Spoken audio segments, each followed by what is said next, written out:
Data చోరీ వివాదంపై తెలంగాణ ప్రభుత్వ వైఖరి పట్ల తెలుగుదేశం గుర్రుగా ఉంది. తెలుగుదేశం సమాచారాన్ని అక్రమంగా వైకాపాకు చేరవేయడమే కాకుండా పరువు ప్రతిష్టలు దెబ్బతీసేలా తెరాస సర్కార్ వ్యవహరిస్తోందనే కోణంలో కేసు పెట్టేందుకు సాధ్యాసాధ్యాలు పరిశీలిస్తోంది. ఈ విషయాన్ని అంత తేలిగ్గా విడిచిపెట్టేది లేదని చంద్రబాబు స్పష్టం చేయడంతో న్యాయపరంగా ఎలా ముందుకెళ్లాలనే కోణంలో పార్టీ వర్గాలు అధ్యయనం చేస్తున్నాయి.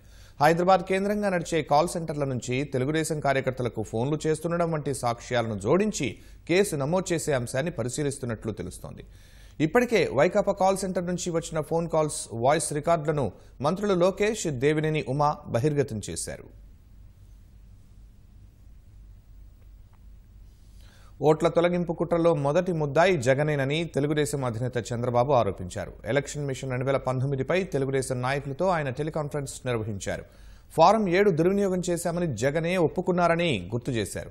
బెంగళూరు, హైదరాబాద్ నుంచే ఫారం 7 కుట్రలు జరిగాయన్నారు. ఓటు జాబితాలో పేర్లున్నాయో లేదో సరిచూసుకోవాలని పార్టీ నేతలకు సూచించారు. ఓట్లు పోయిన వాళ్లంతా జగన్ను నిలదీయాలని చంద్రబాబు పిలుపునిచ్చారు. తప్పులు చేసి శిక్షలు అనుభవించడం జగన్కు అలవాటేనని, నేరగాళ్లకే వైకాపాలో చోటని ఎద్దేవా చేశారు. 2004-9 మధ్యకాలంలో ఫ్యాక్షనిస్టులు పేట్రేగారన్న చంద్రబాబు తెలుగుదేశం అధికారంలోకి వచ్చాక రాష్ట్రంలో రౌడీయిజం లేకుండా చేశామని వివరించారు.